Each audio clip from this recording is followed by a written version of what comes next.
Sinimulan ni Shin ang isang spell habang ang lahat ay naghahanda para sa epekto habang iniisip nila na ito ay isang bagong spell. Ipinaliwanag ni Shin na hindi na ito bago at ang ginagawa lang niya ay pinapaliit ang explosive energy ng isang AoE spell sa iisang direksyon. Pinakawalan ni Shin ang kanyang matagumpay na spell at nagulat ang lahat nang makitang nagawa niya itong muli. Galit na galit si Melita sa kanyang kawalang ingat, habang ipinaliwanag ni Shin na hindi niya inaasahan na ganoon kalakas ito.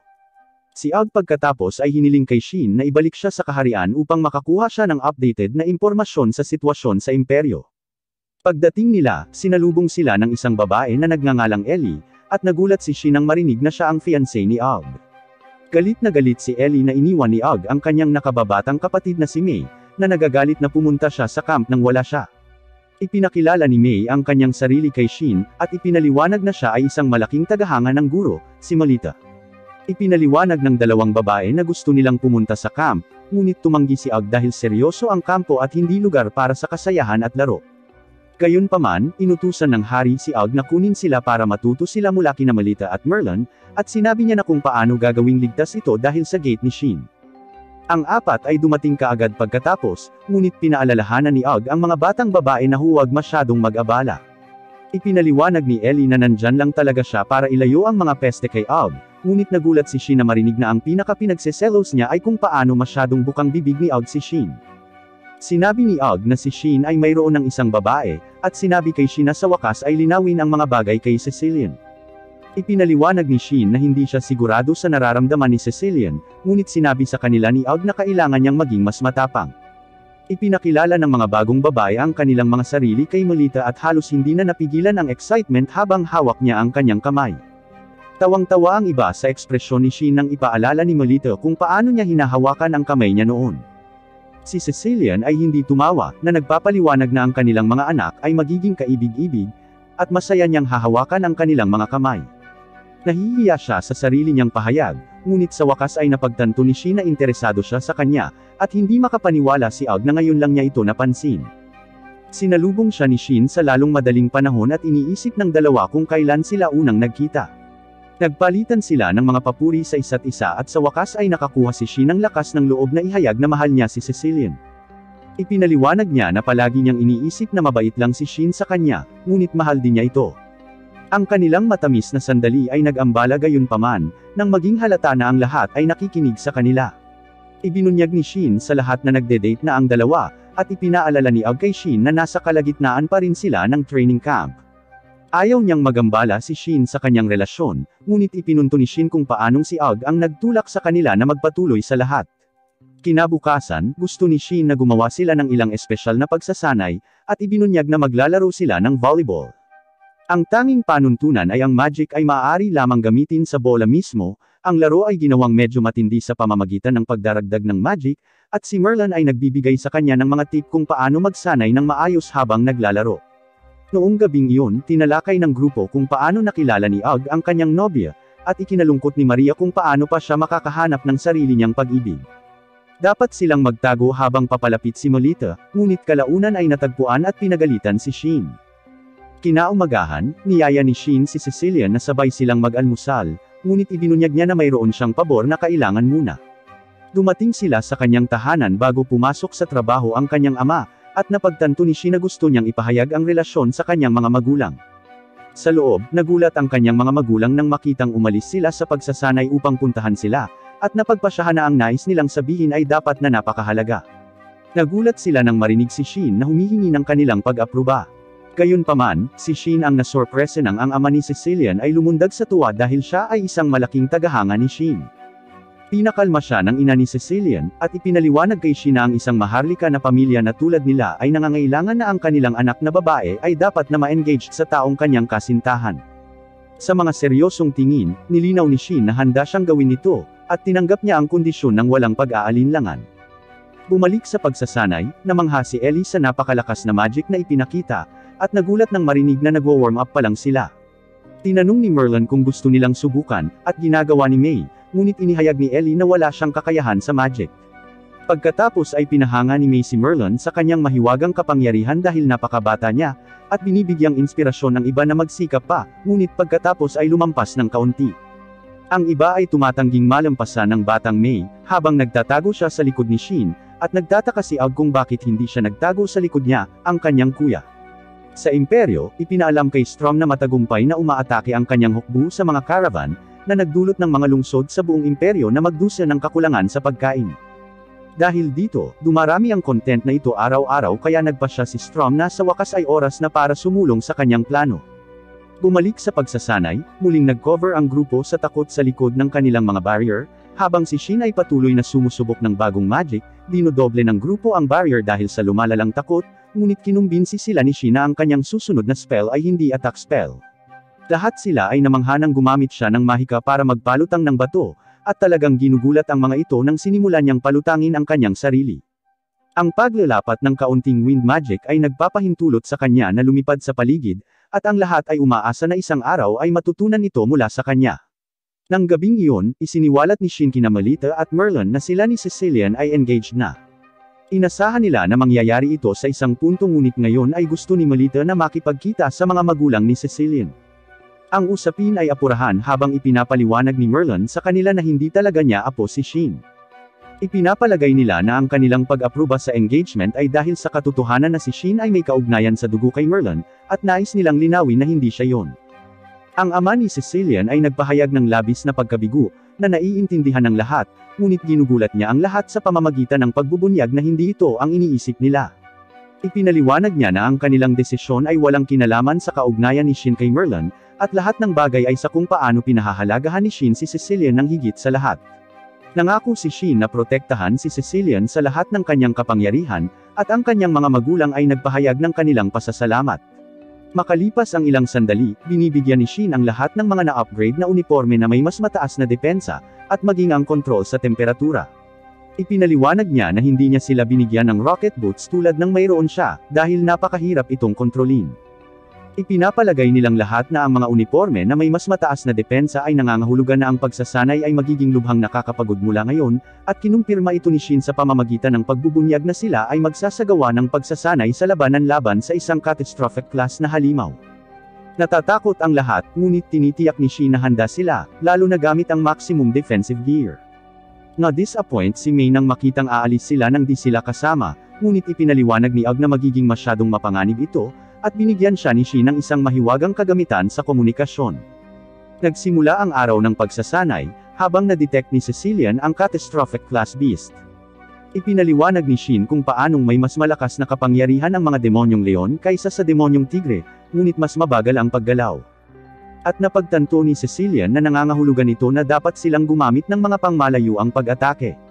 Pagkatapos ay hinati ni Shin ang grupo, at nagtataka sila kung bakit ang unang aatake ay ang kanilang support magician. Nagpahayag siya ng pagtitiwala sa kanila, at hindi nila siya binibigo. Nang pinagsama nila ang kanilang mga pag-atake upang tapusin ang leon, ito ay nagdulot ng malaking pagsabog. Ipinunto ni Shin kung paano nagawang ibagsak ng kanilang mga miyembro ng koponan na nakatuon sa support ang catastrophic class ng sama-sama, ngunit malamang na magagawa ito ng kanilang attack group kahit sila ay mag-isa. Nagpatuloy sila sa pagsasanay at napatunayan na tama si Shin nang pumatay sila ng ilang mga halimaw. Sinabi ni Aug na ito na ang pagkakataon para kay Shin, at ang kwento ay lumipat sa engagement party ni Shin at Cecilian. Naroon din ang hari para magdiwang at nag-aalok ng toast sa masayang magpartner. Pagkaraan ay inamin ni Shin na siya ay gumagawa ng mga bagay na plano noon, ngunit nagpapatuloy pa rin sa kanyang plano. Siya ay formal na nag-propose kay Cecilian at ang dalawa sa wakas ay nagkaroon ng kanilang malambot na sandali. Nagpatuloy ang kwento habang lumilipad sa kalangitan ang study group ni Shin, at ipinaliwanag na nagcast si Shin ng kanyang floating spell sa kanila para magawa nila ito. Malapit nang matapos ang pagsasanay habang sinasabi ni Aug kung paano magiging kapaki-pakinabang ang kanilang bagong mahiwagang kagamitan kapag pumunta sila sa isang paparating na seremonya na gaganapin sa kaharian. Sa ibang lugar, ipinaliwanag ni Strom kung paano nawasak ang bawat bayan at nayon sa imperyo. Ang kanyang plano na gutuman ang mga karaniwang tao upang sila ay magkaroon ng sama ng loob sa mga maharlika ay naging ganap. Ipinaliwanag ni Strom na ang pagdemonyo sa mga karaniwang tao ay naging sanhi ng kanilang pagpatay sa mga maharlika, at sa gayon ay mabilis nilang nawasak ang imperyo. Pagkatapos ay pinasalamatan niya ang lahat ng mga demonyo para sa kanilang mga pagsisikap, at ipinaliwanag na hindi siya sigurado kung ano ang susunod na gagawin dahil ang pagpapabagsak sa imperyo ang kanyang nag-iisang layunin. Ang ilang mga demonoid ay nagagalit dahil gusto nilang ipagpatuloy lang ang pagsakop sa mga kalapit na kaharian, ngunit hindi interesado si Strom sa mga nakakapagod na pagsisikap. Pinipili ng ilang mga demonoid na umalis ng mag-isa, at hinihikayat sila ni Strom. Huli niyang ipinaliwanag kung paano niya gustong pabagsakin ang imperyo, at nagtataka ang kanyang katulong, kung bakit labis niyang kinasusuklaman ng imperyo, lalo na't minsan na siyang nakapila para maging emperador. Pagkatapos ay ipinaliwanag ni Strom kung ano siya bago naging isang demonoid. Kahit na siya ang susunod sa linya para maging emperador, nakipagtulungan si Strom sa mga karaniwang tao upang pagyamanin ang buhay ng mga nasa imperyo. Minsan na siyang tinanong kung bakit niya ginagalang ang mga karaniwang tao. Ipinaliwanag ni Strom na siya ay lumaki sa isang mundo kung saan ang maharlika ay nakakuha ng katangi-tanging pagtrato, ngunit ang paglalakbay bilang isang batang lalaki ay nagbabago ng mga pananaw sa lahat ng bagay. Ang ibang mga bansa ay walang pang-aalipin, at ang mga karaniwang tao ay namuhay ng mas mabuting buhay, kaysa sa mga nasa imperyo. Na nagpaunawa sa kanya na iyon ang gusto niya sa hinaharap ng imperyo. Habang nagtatrabaho ng gabing-gabi si Strom ay nag-ambala ng kanyang buntis na asawa, si Arya, na nagpahayag ng pag-aalala para sa kanyang kalusugan. Tiniyak sa kanya ni Strom na ayos lang siya, at ipinaliwanag na kailangan siya ng mga tao. Sa ibang lugar, ang lalaking magiging emperador na nagngangalang Harold, ay nakikipag-usap sa iba pang mga duke ng imperyo. Lahat sila ay nagpahayag ng paghamak sa kung paano pinipili ng mga tao na lumipat sa mga teritoryo ni Strom sa halip na sa kanila. Ang higit na nakababahala ay kung paano papalapit si Strom sa pagiging emperador sa halip na sila, at sigurado sila na si Strom ay magpapatupad ng mga patakarang pinapaboran ang mga karaniwang tao. Tiniyak sa kanila ni Harold na may plano siyang pigilan si Strom, at hiniling na panatiling abala si Strom sa kabisera. Pagkaraan ng ilang sandali, nakita natin ang isang nasa sabik na palabas na ipinaliwanag kay Arya na siya ay hiniling na dumalo sa isang kombensyon, dahil ang iba pang mga noble ay gustong sumama sa kanyang mga ideya na pabor sa mga karaniwang tao. Nag-aalala si Arya na baka may balak silang masama, ngunit ipinaalala ni Strom sa kanya kung gaano siya kagaling sa mahika, dahil isa raw siya sa mga pinakakilalang salamangkero sa imperyo. Sa ibang lugar, ipinaliwanag ng isang miyembro ng puwersa ng pulisya ng militar sa ilang karaniwang tao na nagkaroon ng padalos-dalos na pagkidnap, at ang mga biktima ay ibinibenta bilang mga alipin. Sa ibang lugar, nakikita natin na nagsimula ng kumalat ang tsismis tungkol kay Strom na nasa likod ng lahat ng kidnapping. Nagsisimulang paniwalaan ito ng mga tao, dahil makatuwiran kung bakit napakabait ni Strom sa mga karaniwang tao. Sa isang hideout, tumawa ang pulis kanina, tungkol sa kung paanong hindi nalaman na hindi talaga sila mga opisyal, at sinabihan siya na ginagawa nila ang lahat upang mapanatili si Strom sa Kapitolyo. Ibinunyag ng opisyal ng pulisya na halos matuklasan na nila kung sino ang kidnapper, at kakailanganin nila ng tulong ng sibilyan upang mahuli siya. Pagkatapos ay hiniling ng peking opisyal sa lahat na ihinto ang isang bagon na sinasabi niyang pagmamay-ari ni Strom. Talagang itinakda niya ito, at ibinunyag sa mga karaniwang tao na ang mga alipin ay dinadala ng kariton na ito. Mabilis na kumalat ang balita, na ang chismis ay tungkol kay Strom na pagiging salarin sa likod ng mga kidnapping ay totoo. Ang mga karaniwang tao ay nagagalit na hindi na makontrol habang nagpasya silang huwag maghintay para sa militar at gawin ang mga bagay sa kanilang sariling mga kamay. Nagdadala sila ng mga sulo sa mansyon ni Strom at inilagay ito sa apoy habang nasa loob ang buntis na si Arya. Sa sandaling iyon, bumalik si Strom sa kanyang teritoryo habang iniisip niya kung paano niya makikita ang kanyang pinakamamahal na asawa sa lalong madaling panahon, ngunit napansin niya na ang kanyang mansyon ay nasusunog. Ipinaliwanag ni Strom na pagdating niya, huli na ang lahat para pigilan ang mga karaniwang tao sa pagtatapon ng apoy sa kanyang tahanan. At gulat na gulat lamang siya sa kanyang natatanaw, habang nakikita niya ang bangkay ng kanyang asawa. Hindi niya maintindihan kung bakit magagawa ng mga karaniwang tao ang ganoong bagay, at ipinaliwanag nila na ito ay dahil nalaman nila ang kanyang sikreto. Gayunpaman, sinasabi ni Strom na ang tunay na pulisya ng militar ay hindi kailanman hihilingin sa mga karaniwang tao na samahan sila. Mabilis niyang napagtanto na siya ay niloko, at si Harold ang may kasalanan. Pagkatapos ay humingi ng kapatawaran ang mga karaniwang tao, dahil napagtanto ni Strom na ang mga karaniwang tao na kinampihan niya sa loob ng maraming taon ay talagang puro mga hangal, at tinutulig sa sila kasama ang imperyo na nagpapahintulot sa mga maharlika na gumawa ng mga masasamang bagay. Si Strom ay nagsimulang ganap na mawala ng kontrol habang siya ay nangakong maghihiganti sa bawat tao sa imperyo. Mula sa emperador hanggang sa maharlika, hanggang sa mga karaniwang tao, nangako siyang sisirain ang lahat. Pagkatapos, iniisip ng mga miyembro ng Demonoid Army ni Strom kung gaanong nararapat na maghiganti si Strom, ngunit naniniwala siya na kailangan niya ngayon ng bagong layunin kahit na hindi ganoon ang iniisip ni Strom. Sinabihan ni Zest ang babae na sumali sa grupo ng mga demonyo na umalis sa imperyo, at inutusan siyang pamunuan sila sa pagsisikap na kunin ang kaharian ng Swede upang pilitin ang isang tao na lumapit. Inihayag niya na ang tao ay si Shin, at siya ang perpektong susunod na layunin para kay Strom, dahil minsan ay natalo siya ni Shin. Sa kaharian, isang seremonya ang gaganapin para kay Aug nang naantala ito ng balita ng isang kalapit na kaharian na inaatake ng mga demonyo. Pinakalma ni Aug ang lahat sa pamamagitan ng pagpapaliwanag na mayroon silang isang grupo na handang labanan ang mga demonyo, at ibinunyag na si Hiroshi ay ang pinuno ng grupong ito. Higit pa rito, bahagi siya ng grupo, at ipinaliwanag niya na lahat sila ay nagsumikap na maging mas malakas para sa sandaling ito. Gusto ni Aug na si Shin ay magbigay din ng magandang talumpati, para pakalmayan ang mga tao, at hiniling na sabihin at pangalanan din niya ang grupo. Pakiramdam ni Shin ay nalagay siya sa on the spot, ngunit pagkatapos ay nanumpa na tanggalin ang mga demonoid kasama ang kanyang grupo na tinatawag niyang mga Ultimate Magician. Lahat ay nasa sabik pagkatapos ng kanyang talumpati, at isinara niya ang lahat sa pamamagitan ng pag-levitate sa kanyang grupo para makaalis sila. Sa kaharian ng Swede, ang mga gwardya sa hangganan ay nagsenyales na may paparating na mga demonyo. Napagpasyahan na ang lahat ng mga sibilyan ay kailangang lumikas, at ang iba pang mga gwardya ay nabigla ng marinig na mayroong hindi bababa sa 100 mga demonyo na papalapit. Gumagamit ang mga gwardya ng mga magic barrier para pigilan ang pag-atake ng demonoid, ngunit nasiraan ang loob ng napagtanto nilang maaaring tumagal ng ilang araw bago gumana ang mga tawag para sa tulong.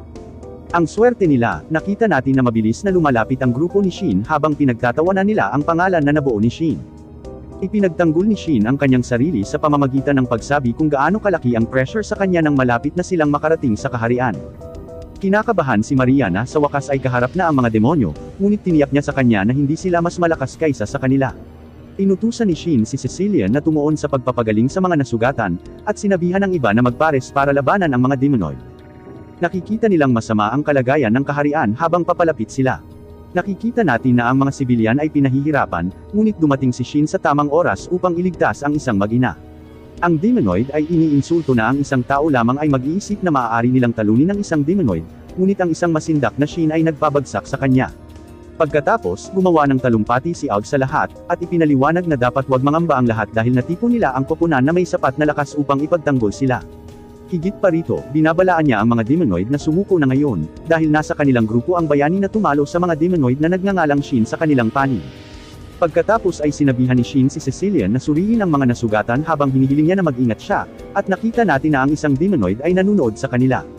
Ang mga miyembro ng Ultimate Magician Group ay nakatagpo ng isang demonoid, na nanunuya sa kanya dahil sa pagiging bata pa niya, at dapat na kumalma si Alice dahil siya ay nagiging walang ingat kapag siya ay nasa sabik. Ipinaliwanag ni Lin na agad din niyang natalo ang demonoid sa kanyang water attack. Nagtataka si Alice kung iyon ay masyadong brutal ng isang pagkatalo para sa demonoid, ngunit pagkatapos ay ipinaliwanag na hindi sila dapat maawa sa kanila, dahil hindi na sila tao, at nagdudulot ng maraming sakit sa buong kaharian. Mabilis silang nakatagpo ng isa pang demonyo, na muling tinawag si Alice na isang bata, ngunit sa pagkakataong ito ay pinakawalan niya ang kanyang buong puwersa sa kanya. Pagkatapos ay tumakbo sina Lin at Alice, habang hinahamon nila ang isa't isa upang makita kung sino ang makakatalo sa pinakamaraming demonoid. Ang ibang mga miyembro ng grupo ay nakikipaglaban din sa mga demonyo, ngunit ang mga pagsisikap na mangalap ng impormasyon mula sa kanila ay napatunayang walang saysay. Gayunpaman, pagkatapos na dalhin ng isa malapit sa kamatayan ay nagsimula siyang magsalita. Ipinaliwanag niya na sila ay umaatake dahil sila ay mga demonyo, at pagkatapos makuha ang lahat mula sa kanila, ang tanging magagawa nila ay mapuot. Kinamumuhian na nila ngayon ang mga kayang mamuhay ng mapayapa, ngunit ipinaliwanag ng ating grupo na wala silang karapatang atakihin ang mga inosenteng sibilyan. Ang ibang mga Ultimate Magician na miyembro ay mahusay na ipakita ang kanilang kapangyarihan laban sa mga demonoid, habang inililigtas nila ang ilang tao mula sa pag-atake. Si Cecilian ay nagsisikap na pagalingin ang nasugatan, at nakita natin na si Shin ay nasa malapit na lugar na hinahamon ang sinumang demonoid na gustong subukan ang kanyang mga kakayahan. Isang demonyong nanunood sa malapit habang sinusubukan niyang hanapin ang kahinaan ni Shin, ngunit napagtanto niya na maaaring wala siya nito. Sa ibang lugar, kinikilala ng isang demonoid si Aug bilang ang prinsipe, at ipinaliwanag na kung matatalo niya siya, ang pinuno ng mga Ultimate Magician, kung gayon ang iba ay madaling mapapabagsak. Ipinaliwanag ni Aug na hindi talaga siya ang pinuno ng kanilang grupo, ngunit ang demonoid ay sabik na matalo pa rin siya. Pagkatapos ay sinubukan ni Maria na palihing na umatake, ngunit hinaranggan ito ng demonyo na nakatagpo ng isang malakas na welga. Alam niyang mababali ang lahat ng buto niya kung hindi dahil sa mahiwagang gamit ni Shin. Pagkatapos, plano ng demonoid na umatake kung saan hindi siya protektado, ngunit inatake siya ni Maria bago niya ito magawa. Ang pares ng mga salamangkero ay nagulat gayunpaman, nang ang demonoid ay nagpahayag ng mahiwagang kagamitan sa kanyang sarili. Ipinaliwanag ng demonoid na kailangan niyang patayin ang taong humahawak nito, at kinikilala ito ng 2 bilang gear na ibinigay ni Shin sa militar. Ang demonoid ay mas kumpiyansa kaysa dati at inutusan silang ibigay sa kanya ang lahat ng mayroon sila. Pagsisisihan niya ang mga salitang ito dahil nagpakawala ang magpares ng isang mapangwasak na pag-atake, na sumisira sa kanyang mahiwagang kagamitan. Iniinsulto ni Maria ang Demonoid dahil sa pagkawala ng konsentrasyon, na nagsisilbing distraction na nagpapahintulot kay Og na tapusin siya. Sa kaharian, nakikita ng hari na ang labanan ay malapit nang matapos, at si Merlin ay nagpahayag ng kaluwagan upang malaman na hindi na sila kakailanganin. Sa malapit, nabigla si Zest nang makitang hindi lang si Shin ang ultra-powerful na miyembro ng kanilang grupo. Si Zest ay nanunood mula sa labas ng mga hangganan, at natukoy na ang kapangyarihan ni Shin ay napakalayo sa sukat, at ang kanilang misyon ay nabigo. Ang kanyang layunin ay upang sukatin ang kapangyarihan ni Shin, ngunit ang kanyang mga demonyo ay ganap na natalo, at hindi siya nakakakuha ng maraming impormasyon. Nag-aatubili si Zest na talikuran ang misyon, at nagpa siya na hilingin sa pinakapinagkakatiwalaang demonoid ni Strom, si Miria, na sumali sa laban. Nakagawa siya ng napakalaking pinsala nang sa wakas ay dumating si Strom, at nagtataka kung bakit nagsimula si Zest ng isang bagay na napakasaya nang wala siya. Bumalik sa loob, ginawa ni Cecilian ang lahat ng kanyang makakaya upang pagalingin ang mga nasugatan, ngunit nagpupumiglas habang nakatagpo siya ng mga taong nasa mas malala at mas malala na kalagayan. Nakaramdam ng kakaibang magic power si Shin, at nakita natin na si Miria ang pinagmulan. Dumating ang isang pares ng ating bayani para iligtas ang ilang sundalo mula sa kanyang pag-atake, at gawin ang kanilang makakaya para salakayin si Miria. Medyo sumobra na naman si Alice sa kanyang pag-atake, ngunit muling lumitaw si Miria upang ihayag na siya ay ganap na hindi apektado. Nahuli si Alice at binalaan niya si Lin na tumakas nang napagtanto niya kung gaano kalakas si Miria. Sa ibang lugar, naramdaman ng Demonoid na dumating ang isang makapangyarihang kakampi, ngunit nadismaya nang marinig na sinabihan silang umatras. Hindi nila maintindihan kung bakit, ngunit mabilis na malaman kung kailan lumilitaw ang pagbaril na humahantong sa mga kritikal na halaga ng pinsala. Sinimulan nila ang kanilang pagtatangka na tumakas, ngunit ginamit ni Shin ang kanyang pinakabagong spell ng pag-atake upang ipakita na hindi sila makakaalis ng ganoon kadali. Sa ibang lugar, dumating ang grupo ni Shin upang tulungan si Alice, ngunit mabilis na napagtanto na sila ay nasa malaking problema. Ipinakita ni Miria ang kanyang napakalaking kapangyarihan sa pamamagitan ng madaling paghawak sa grupo. Si Lin ay napinsala at nawala ng malay dahilan para mawalan ng kontrol si Alice, ngunit kailangan niyang pigilan ang sarili upang iligtas si Tony. Naghahanda si Miria na tapusin sila ng buo, ngunit dumating si Shin upang kunin ang kanyang atensyon. Siya ay galit na makita kung ano ang nangyari sa kanyang koponan, at si Lin ay nagbabala na ang kanilang kalaban ay hindi isang baguhan. Gayunpaman, hindi nababahala si Shin, dahil inutusan niya si Arya na pagalingin ang iba. Iniisip ni Miria kung paano ito eksaktong gusto niya, at nagsimulang labanan si Shin upang matukoy kung gaano siya kalakas. Kaunting sandali lang para ma-assess niya kung gaano kalakas si Shin. Pagdating ng iba pang koponan, naghahanda si Miria na umalis habang naramdaman ni Shin na may gagawin siyang mapanganib, at sinabihan ang lahat na tumakbo. Huli na, kaya inutusan niya si Og na tulungan siyang protektahan ang koponan. Sinalo ni Shin ang matinding pinsala, ngunit pinipigilan niya ang pag-atake, at napansin niyang umalis na ang mga demonyo. Humihingi siya ng paumanhin sa kanyang koponan sa pagpapabeya sa mga demonoid na makatakas, at iniisip kung ano ang punto ng buong pag-atake. Sinabi nilang lahat kung gaano kalakas si Miria, at napagtanto nila na ang mga bagay ay magiging mas masahol pa, kung si Strom ay bahagi ng pag-atake. Sa labas ng kaharian, ipinaliwanag ni Miria kung paano siya inutusan na bigyan ang iba pang mga demonyo ng pagkakataong makatakas.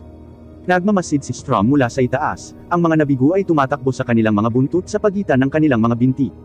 Iniisip niya kung paano naging boring ang mga bagay pagkatapos niyang ibagsak ang imperyo, ngunit maaaring mabigyan siya ni Shin ng ilang entertainment.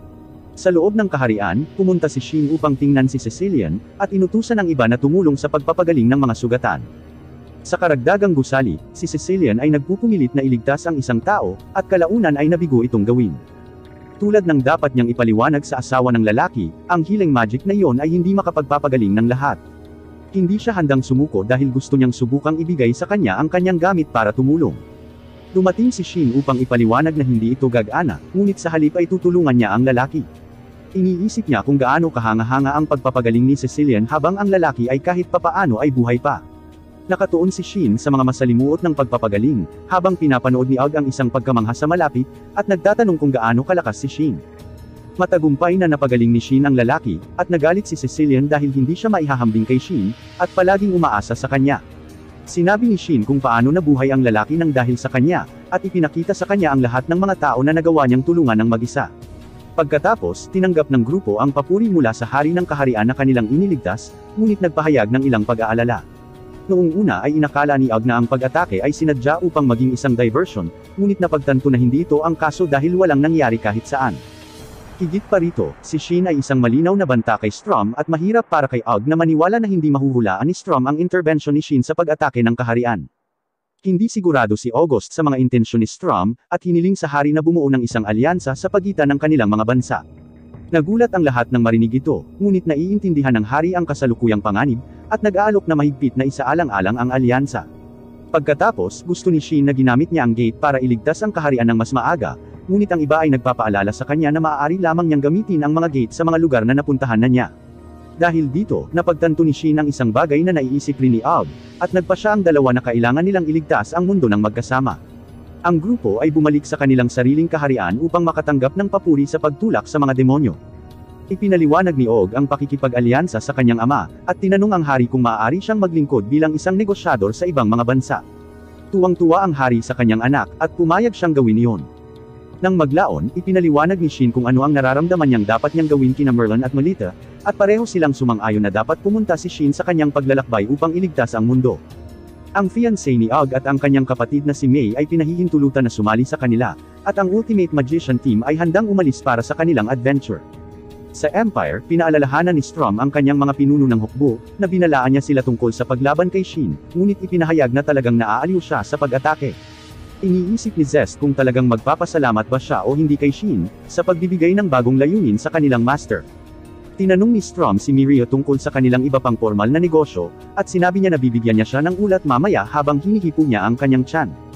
Sa kaharian, lahat ay nagpaalam sa mga Ultimate Magicians habang lumilipad ang isang grupo ng mga bayani upang simulan ang kanilang paglalakbay. Noong gabing iyon, sinabi ni Merlin at Melita kung gaano katahimik at kalmado ang mga bagay na wala ang grupo doon. Sa sandaling iyon, nagbukas ang isang gate sa silid habang ang grupo ay bumalik na nagrereklamo tungkol sa kung paano may nakalimutan na ayusin ang isang lugar para sa kanila, at si Melita ay nawala ang kanyang kalmado nang tanungin ni Shin kung maaari silang magpalipas ng gabi doon.